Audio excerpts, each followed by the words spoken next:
Welcome back.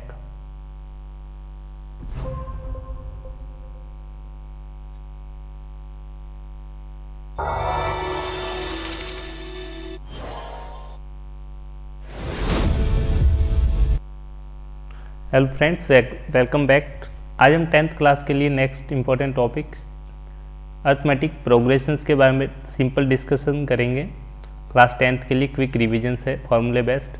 तो इसमें आपने थोड़ी सी कुछ चीज़ें, न्यू टर्म्स आपने यह सीक्वेंस सीरीज प्रोग्रेशन, वो भी आपको थोड़ा सा हिंट बता देता हूँ। तो बेटा जैसे भी एक होता है सीक्वेंस, एक होता है सीरीज, और नेक्स्ट टर्म आती है आप जो पढ़ रहे हो प्रोग्रेशन, सीरीज एंड प्रोग्रेशन। इन तीनों में थोड़ा सा डिफरेंस है, ज़्यादा डिफरेंस नहीं है। सीक्वेंस क्या होती है, जिसमें जैसे आपने नंबर लिखा है 1 3 5 ... तो आप आइडेंटिफाई कर सकते हो ये फर्स्ट है, ये सेकंड नंबर, ये थर्ड नंबर। जब आप नंबर्स को आइडेंटिफाई कर सकते हो फर्स्ट सेकंड थर्ड, तो उसे क्या कहते हैं आप? सीक्वेंस कहते हैं। क्या कहते हैं? सीक्वेंस। और जब ये सीक्वेंस को आपने 1 3 5 इनको ऐड करते, प्लस कर दे 3 + 5, जब सीक्वेंस को सम करते हैं, सीक्वेंस का क्या करते हैं? सम। जब सीक्वेंस का सम करते हैं तो उसे क्या कहा जाता है? सीरीज। अब इसे क्या कहेंगे? सीरीज। और नेक्स्ट आती है आपके प्रोग्रेशन। प्रोग्रेशन मतलब ऐसी सीक्वेंस जो डेफिनेट रूल्स को फॉलो करती है। ठीक है, progression follow definite rule, definite follow definite rule. कुछ रूल्स को जब फॉलो करती है आपकी सीक्वेंस, जो सीक्वेंस होगी अगर किसी रूल्स को फॉलो करती है, पर्टिकुलर रूल, डेफिनेट रूल्स को फॉलो करती है, तो उसे क्या कहा जाता है? प्रोग्रेशन। क्या कहते हैं? प्रोग्रेशन। अब बात करते हैं अर्थमेटिक प्रोग्रेशंस की। अर्थमेटिक प्रोग्रेशंस को शॉर्ट में एपी बोलते हैं, अर्थमेटिक प्रोग्रेशंस। इसमें फिक्स नंबर, जिसे कांस्टेंट कॉमन डिफरेंस कहा जाता है, फिक्स नंबर से कोई भी टर्म्स आपकी जो नंबर्स होंगे या तो इंक्रीज हो रहे हैं तो प्लस हो रहे, या फिर डिक्रीज हो रहे हैं तो माइनस हो रहे, तो आपकी हमेशा क्या बनेगी? एपी बनेगी। फिक्स नंबर से कुछ टर्म्स अगर इंक्रीज हो रही है, फिक्स नंबर से इंक्रीज हो रही है, प्लस हो रही है, डिक्रीज हो रही है, माइनस, प्लस हो रही है तो इंक्रीजिंग एपी, माइनस है तो डिक्रीजिंग एपी कहा जाता है। जैसे फॉर एग्जांपल 1 3 5 7, तो यहाँ पे देखेंगे हर टर्म्स के बीच में एक फिक्स नंबर से इंक्रीज हो रहा है। जैसे 1 में +2 ऐड करेंगे तो 3 आएगा, फिर +2 ऐड करेंगे 5 आएगा, 5 में +2 ऐड किया 7। इस तरह से हर टर्म्स में एक कॉमन डिफरेंस, कांस्टेंट डिफरेंस +2 से क्या हो रहा है? इंक्रीज हो रहा है। +2 से क्या इंक्रीज हो रहा है? तो ये आपकी क्या बन जाएगी? Arithmetic progressions. ये क्या बन जाएगा आपका? Arithmetic progression. ऐसे आप देख लीजिए 10 7 4 ... तो यहाँ पे देखेंगे हर टर्म्स डिक्रीज हो रही है। 10 से कम हो गया 7 और कम हो गया 3, किस एक फिक्स नंबर से डिक्रीज हो रहा है? -3। यहाँ से भी -3। तो फिक्स नंबर से या तो इंक्रीज होता है या फिर डिक्रीज होता है। डिक्रीज मतलब माइनस हो रहा है। तो हर टर्म्स फिक्स नंबर से डिक्रीज हो तो भी इसे क्या बोलेंगे? Arithmetic progressions. अर्थमेटिक प्रोग्रेशन के लिए जनरल टर्म्स के लिए हम फॉर्म लिखते हैं ए, इस फॉर्म में होता है arithmetic progression, a + d, a + 2d, ऐसे कंटिन्यू चलतेगा। और लास्ट टर्म जो होगी अर्थमेटिक प्रोग्रेशन की वो होती है a + n - 1 × d। ठीक है, तो यहाँ पे लिखा हुआ है कि आपको ये एपी है, आपको गिवन अर्थमेटिक प्रोग्रेशन है। इसमें फर्स्ट टर्म कौन सी होती है? ठीक है, what is the first term? First term मतलब जो स्टार्टिंग टर्म्स होते हैं इसे बोलते हैं first term, that is equal to a. Next important point है what is the common difference. आपको बताना है कॉमन डिफरेंस। कॉमन डिफरेंस को डिनोट करते हैं डी लेटर से। किससे डिनोट करते हैं? डी से। तो कॉमन डिफरेंस कैसे निकालते हैं? ये फर्स्ट टर्म है, ये सेकंड टर्म है, इन दोनों का जो डिफरेंस आ रहा है इसमें से इस टर्म्स को घटा देंगे तो आपको मिलेगा कॉमन डिफरेंस, जिसे लिखते हैं डी से डिनोट करते हैं। किससे डिनोट करते हैं? डी से। ठीक है, ए + डी सेकेंड टर्म में से फर्स्ट टर्म को घटा देंगे तो आपको जो वैल्यू मिलेगी वो मिलेगा आपको कॉमन डिफरेंस। कोई भी दो टर्म्स का डिफरेंस क्या कहलाता है? Common difference. ठीक है, नेक्स्ट जो यहाँ पे टर्म्स आपने देखी थी, कांस्टेंट नंबर होता है, फिक्स नंबर से डिक्रीज हो रहा है या फिर इंक्रीज हो रहा है, इसे बोलते हैं कॉमन डिफरेंस। क्या बोलते हैं? Common difference. यहाँ पे 2 है, यहाँ पर -3। नेक्स्ट बात करते हैं nth टर्म। nth टर्म का मतलब होता है जनरल टर्म। किसी भी अरिथमेटिक प्रोग्रेशन के लिए जनरल टर्म n टर्म का फॉर्मूला आप जानते ही है, पढ़ा होगा आपने। n टर्म का फॉर्मूला होता है a plus n minus 1 into D. This is formula of general terms of AP। ये आपको लर्न करना है। मैं सिंपल सा क्विक रिवीजन कर रहा हूँ। ये n क्या है nth टर्म, a क्या है फर्स्ट टर्म, n क्या है नंबर ऑफ टर्म्स, d क्या है इसमें कॉमन डिफरेंस। याद रखना n क्या है यहाँ पे नंबर ऑफ टर्म्स। किसी भी AP में कितनी नंबर ऑफ टर्म्स है उसके लिए अपन लिखते हैं n।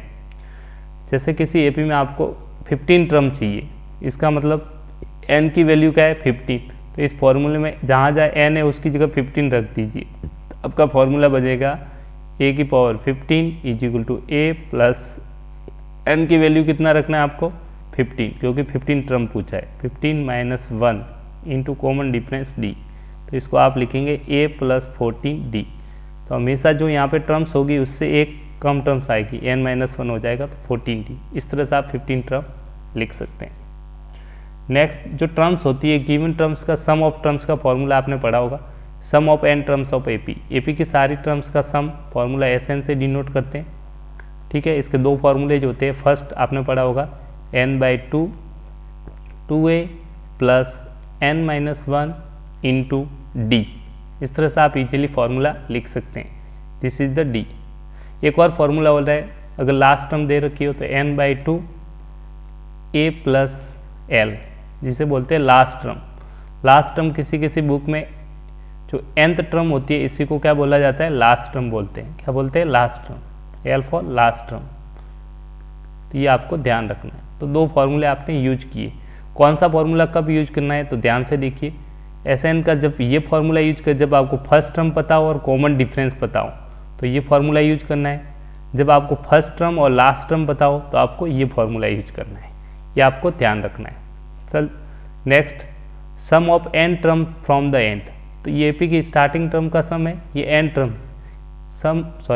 nth term from the and. जैसे ये स्टार्टिंग टर्म से nth टर्म है तो ये पीछे से आपको लास्ट बैक साइड से आपको बतानी है nth टर्म। तो इसका फॉर्मूला आपको लर्न करना है l minus n minus 1 into D. ये आपका होता है nth term from the and. That is the formula, that is very important. Next, कुछ बुकों में कुछ ऑथर्स आप इस तरह से भी सॉल्व करते हैं, जो जनरल टर्म्स होती है उसको आप शॉर्टकट एक और तरीके अप्लाई कर सकते हो, right series in reverse order. तो रिवर्स ऑर्डर में सीरीज को लिख के फिर भी आप उसको सॉल्व कर सकते हैं, ये आप जानते हैं। ठीक है, दूसरा तरीका ये भी होता है, इस तरह से आप nth टर्म फ्रॉम एंड निकाल सकते हैं। पहले AP को रिवर्स ऑर्डर में लिखना पड़ेगा। ठीक है, नेक्स्ट, अब जब भी कुछ इंपॉर्टेंट फार्मूले होते हैं शॉर्टकट यूज होते हैं, वो भी काफ़ी इंपॉर्टेंट है। जब भी आपको प्रोडक्ट गिवन हो, क्या दे रखा हो प्रोडक्ट, जब किसी क्वेश्चंस में आपको प्रोडक्ट गिवन है 3 नंबर्स का चाहे 4 नंबर का प्रोडक्ट गिवन है, तब आपके ये फॉर्मूले काफ़ी यूजफुल है। जब आपको 3 टर्म्स ऑफ AP बतानी है और प्रोडक्ट गिवन है तो उनको आप एज्यूम करेंगे a माइनस डी, a और a प्लस डी। ये आपको 3 टर्म्स लेके सॉल्व करना है क्वेश्चंस को। ठीक है, अगर 4 टर्म्स ऑफ AP बतानी है और प्रोडक्ट गिवन है तो आप 4 टर्म्स कौन सी लेंगे, a minus D, a plus D. ठीक है, कॉमन डिफरेंस 2 होगा, a plus 3d, a minus 3d। तो इस तरह से कॉमन डिफरेंस इजीली आप बता सकते हैं। ठीक है, 5 टर्म्स ऑफ AP होगी तब आप क्या लेंगे, ये नोट कर लीजिए, आपके यूजफुल रिजल्ट है। 5 टर्म्स है तो a minus 2d, a minus D, a plus D, a plus 2d। मतलब जब भी नंबर ऑफ टर्म्स ऑड हो, क्या हो ऑड, तो कॉमन डिफरेंस हमेशा d ज़्यादा हो जाएगा। जैसे a टर्म्स लिखा, कॉमन डिफरेंस a से इंक्रीज, a से डिक्रीज हो गया। 5 टर्म्स भी गया ऑड तो a लिखा, a से इंक्रीज d हो गया, a प्लस डी, और d इंक्रीज हो रहा है तो 2d हो गया। d कम हो गया तो माइनस डी, फिर d कम हो गया माइनस 2d। तो d से कॉमन डिफरेंस इंक्रीज होता है किसमें, even number of odd number of terms. और इवन नंबर ऑफ टर्म्स होगी तो कॉमन डिफरेंस 2d से डिफरेंस होगा। कितने का डिफरेंस होगा, 2 से, d फिर 3d, 2 का डिफरेंस आ गया। तो इस तरह से आप इजीली लर्न कर सकते हैं ताकि क्वेश्चंस को सॉल्व करने में दिक्कत नहीं होगी। Next, how to check ABC। आपको गिवन 3 टर्म्स होगी, बताना है कि AP में है या नहीं है, तो उसको चेक कैसे करेंगे। मान लो ABC 3 टर्म्स है, चेक करना है AP में है या नहीं है। तो इन टर्म्स के लिए हम क्या करेंगे, सेकेंड टर्म में से फर्स्ट टर्म को माइनस करेंगे और थर्ड टर्म में से सेकेंड टर्म्स को, तो आपको AP पता चल जाएगी। सपोज ये ABC 3 टर्म्स है, तो सेकेंड टर्म्स क्या है, ये फर्स्ट टर्म है, ये सेकेंड टर्म, ये थर्ड टर्म है। तो सेकेंड में से फर्स्ट को माइनस करेंगे, ठीक है, इसमें से इसको माइनस कर देंगे, सेकेंड में से फर्स्ट को माइनस करना है तो B minus A equal to, और थर्ड में से सेकेंड को माइनस करना है, C माइनस B के इक्वल होगा। सॉल्व कर दीजिए, 2B इक्वल टू, इस साइड A को लेके तो A प्लस C, और B इक्वल टू आ जाएगा A प्लस C बाई 2। इस तरह से आप इजीली टर्म्स को निकाल सकते हैं, ठीक है। चेक करने का सिंपल ही है। आप देखेंगे सर ये कैसे लिखा, क्योंकि कॉमन डिफरेंस है, इन दोनों टर्म्स का डिफरेंस क्या होगा, AP होगा, कॉमन डिफरेंस होकर इन दोनों के डिफरेंस भी होगा, वो क्या है, कॉमन डिफरेंस के इक्वल होता है। तो इस तरह से ये फॉर्मूला जनरेट कर सकते हैं, ठीक है।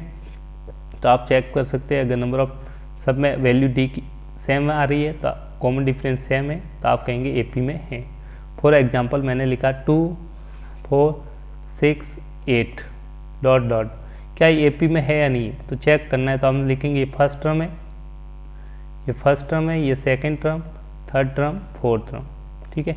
तो सबसे पहले हम निकालेंगे इन दोनों का डिफरेंस, ये फर्स्ट टर्म है, ये सेकंड टर्म, ये थर्ड टर्म, फोर्थ टर्म। तो हम डिफरेंस निकालेंगे टर्म्स का, second term minus first term, तो मैं निकालूंगा T2 माइनस T1।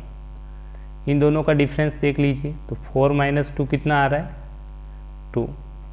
ऐसे इन दोनों का डिफरेंस देख लीजिए, T3 third term minus second term minus T2, 6 minus 4, ये भी कितना आ रहा है, 2। एक और चेक कर लीजिए, इन दोनों का डिफरेंस देख लीजिए, इसमें से इसको माइनस करना है, ये टर्म्स 4 है माइनस 3, T4 माइनस T3।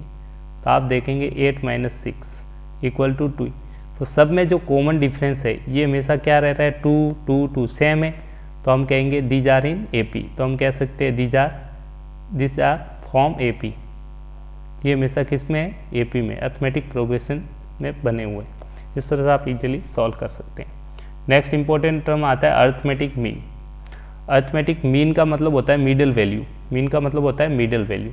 जो आपको 3 नंबर से A और B की मिडल वैल्यू बतानी है आपको, क्या होगी, तो सिंपल सा फॉर्मूला है अर्थमेटिक मीन निकालने के, दोनों को ऐड करके 2 से डिवाइड कर दो, एक नंबर A दूसरा B है, तो A प्लस B बाई 2। इस तरह से आप इजीली अर्थमेटिक मीन निकाल सकते हैं, single arithmetic mean, middle value, correct. Next एक फॉर्मूला होता है, जनरल टर्म्स का फॉर्मूला होता है, nth टर्म भी बोलते हैं, AN भी बोलते हैं, लास्ट nth टर्म, इसको TN से भी डिनोट करते हैं, जिसे कहते हैं nth टर्म, ये आपको ध्यान रखना है। SN का मतलब होता है सम ऑफ n टर्म्स, स्टार्ट से लास्ट तक की जितनी नंबर ऑफ टर्म्स है उनका सम को SN से डिनोट करते हैं, नंबर ऑफ टर्म्स को डिनोट करते हैं AN से, nth टर्म। तो इनमें थोड़ा सा डिफरेंस है, जैसे आपको ये nth टर्म दे रखी है, उसकी जनरल फार्मूला T3n प्लस 2 दे रखा है, आपको नंबर ऑफ टर्म्स और AP के बारे में बताना है। तो हम क्या करेंगे, इस n की वैल्यू रखते जाएंगे, ठीक है।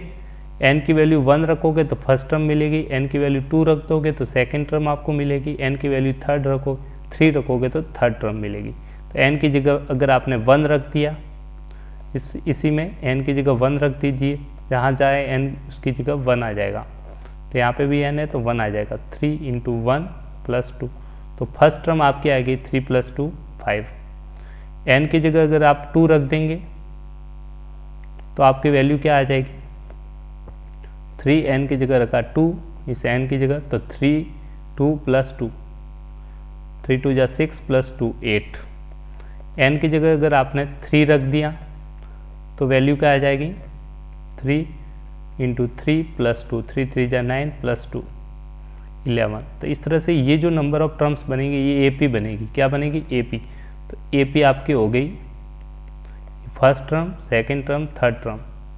तो AP में आपकी first term 5, second 8, third term 11। तो AP आपकी बन गई 5 8 11 और डॉट डॉट। इस तरह से आपको एग्जाम में क्वेश्चंस पूछ सकते हैं। अब इससे रिलेटेड एग्जाम्स में पूछ सकते हैं कि AP की फर्स्ट टर्म बताओ, तो ये आपकी फर्स्ट टर्म होगी A equal to 5।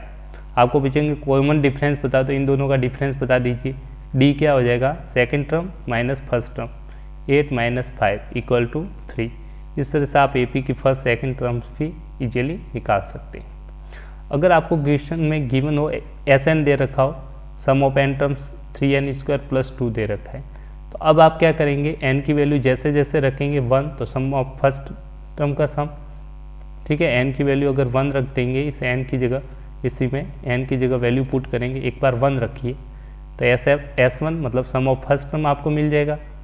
SN some of terms को शो करता है, ये ध्यान रखना, सम को शो करता है, सम ऑफ n टर्म्स। तो फर्स्ट टर्म का सम आ जाएगा 1 रख दिया, 3, 1 का square plus 2 that is equal to 5। SN n की जगह इसमें रख दीजिए 2, इसी फॉर्मूले में n की जगह 2 रख देंगे तो 3, 2 का स्क्वायर प्लस 2, ये आपकी वैल्यू हो जाएगी 4 3 12 प्लस 2 14, ठीक है। नेक्स्ट n की जगह आप 3 रख दीजिए, तो आपकी जो वैल्यू आएगी 3 इंटू 3 का स्क्वायर प्लस 2 दैट इज 29। तो ये आपको AP नहीं है, this is sum of terms दे रखा है, ठीक है। तो आपकी जो फर्स्ट टर्म होगी, जो फर्स्ट टर्म होती है वो हमेशा A के इक्वल होती है। जो A होता है वो आपका S1 के इक्वल होता है। किसके इक्वल होता है, S1 के इक्वल। जो सम ऑफ फर्स्ट टर्म होगा वो फर्स्ट टर्म A के इक्वल होता है, तो आपकी फर्स्ट टर्म हो जाएगी S1 के इक्वल। S1 की वैल्यू कितनी है, 5, तो इस तरह से आप 5 लिखेंगे। नेक्स्ट निकालना है आपको कॉमन डिफरेंस। कॉमन डिफरेंस के लिए S2 माइनस S1 करेंगे, ये याद रखना बहुत इंपॉर्टेंट है, S2 माइनस S1। तो S2 की वैल्यू क्या है, सेकेंड टर्म 14 में से आपको सब्ट्रैक्ट करना है 5 को, तो 14 minus 5 that is equal to 9। तो अब आप AP लिख सकते हैं, जिसकी फर्स्ट टर्म ये है, कॉमन डिफरेंस 9, तो AP आपकी बन जाएगी। AP क्या होता है आप जानते हैं, A फिर लिखेंगे A plus D, A plus 2D, ठीक है। तो आपकी जो AP बनेगी वो आप इजीली बना सकते हैं। फर्स्ट टर्म आपकी क्या है, A 5 है, सेकेंड A में ऐड कर लेंगे, 5 में 9 को ऐड कर दीजिए, A प्लस D, तो मैं यहाँ लिख लेता हूँ A plus 2D, 5 plus 2 into 9। इस तरह से जो आपकी AP बनेगी अर्थमेटिक प्रोग्रेशन, वो आपकी क्या बन जाएगी, वैल्यू रखने के बाद अर्थमेटिक प्रोग्रेशन आ जाएगी 5 प्लस 9 14, 9 2 जा 18, 18 प्लस 5 23। इस तरह से आपकी ये AP बन गई।